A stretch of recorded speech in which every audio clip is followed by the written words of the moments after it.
Hallo julle. Mense sê altyd vir my, Melanie, jy post te veel. Melanie, jy doen dit te veel. Melanie, jy is te op en af. Jy is hier, daar. Jy sal moet kalm raak. En 'n mens se eerste instink, kom ek draai die reg. Come on. Crazy store, julle is te cute man. 'n Mens se eerste instink is om defensive te wees, nee. Soos ek ook is.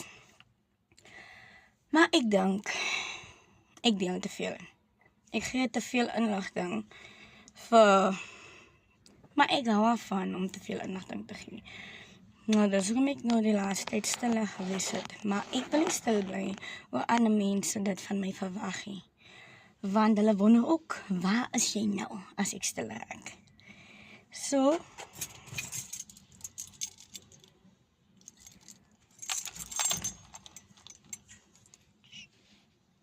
ons sê niks meer nie. Ons sê niks meer nie.